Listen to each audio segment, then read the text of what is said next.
ಇಲ್ಲಿ ಕಿಚನ್ ರೂಮಲ್ಲಿ ಎಲ್ಲರೂ ಇರ್ತಾರೆ. ಆ್ಯಕ್ಚುಲಿ ವಿನಯ್ ಅವರು, ತುಕಾಲಿ ಅವರು, ಮೈಕಲ್ ಅವರು, ಸಿರಿ ಅವರು, ಅಂದರೆ ಆಲ್ಮೋಸ್ಟ್ ಇವರು ಡ್ರೋನ್ ಪ್ರತಾಪ್ ಅವರು, ಎಲ್ಲರೂ ಅಂದರೆ ಎಲ್ಲರೂ ಇರ್ತಾರೆ. ಲಿಟ್ರಲಿ ನಮ್ರತ ಕೂಡ ಇರ್ತಾರೆ.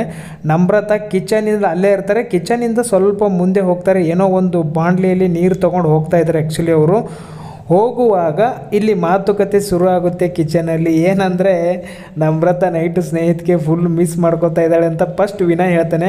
ಆಮೇಲೆ ತುಕಾಲಿ ಕೂಡ ಹೌದು, ಅದು ಖಂಡಿತ, ಅದು ಡೈಲಿ ಸ್ನೇಹಿತಗೆ ಮಿಸ್ ಮಾಡ್ಕೋತಾ ಇದ್ದಾಳೆ. ಮೊನ್ನೆ ಅಳ್ತಾ ಇದ್ಲು ಕೂಡ. ಏನಕ್ಕೆ ಅಂತ ಕೇಳಿದ್ರೆ ಯಾರೋ ಒಬ್ಬರು ನೆನಪಾದರು ಅಂತ ಹೇಳ್ತಾ ಇದ್ಲು. ವಿನಯ್ಗೆ ಕೇಳಿದಾಗ ಯಾರೋ ಒಬ್ಬರು ನೆನಪಾಗ್ತಾ ಇದ್ದಾರೆ ವಿನಯ್ ಅವರೇ ಅಂತಂದಾಗ, ಯಾರು ಸ್ನೇಹಿತ ಅಂದಾಗ ಇಲ್ಲ ಇಲ್ಲ ಅಂದಾಗ ಸ್ಮೈಲ್ ಕೊಡ್ತಾಯಿದ್ರು. ಆ್ಯಕ್ಚುಲಿ ಸ್ನೇಹಿತಗೆ ತುಂಬ ಮಿಸ್ ಮಾಡ್ಕೋತಾ ಇದ್ದಾರೆ ನಮ್ರತ. ನಿಜವಾಗ್ಲೂ ತುಂಬ ಹಚ್ಕೊಂಡಿದ್ರು ಅವರು. ನೈಟ್ 1 ಗಂಟೆವರೆಗೂ ಬಾಲ್ಕನಿಯಲ್ಲಿ ಕುತ್ಕೊಂಡು ಮಾತಾಡ್ತಿದ್ರು. ಗೊತ್ತಾ ಅವರು, ನನಗೆ ಗೊತ್ತಿದೆ, ತುಂಬ ಮಿಸ್ ಮಾಡ್ಕೋತಾ ಇದ್ದಾರೆ. ಬಟ್ ಇಲ್ಲಿ ತೋರಿಸ್ಕೋತಾ ಇಲ್ಲ ಅಷ್ಟೇ ನಮ್ರತ ಅಂತ ವಿನಯ್ ಎಲ್ಲರೂ ಡಿಸ್ಕಸ್ ಮಾಡ್ತಾಯಿದ್ರಲ್ಲಿ.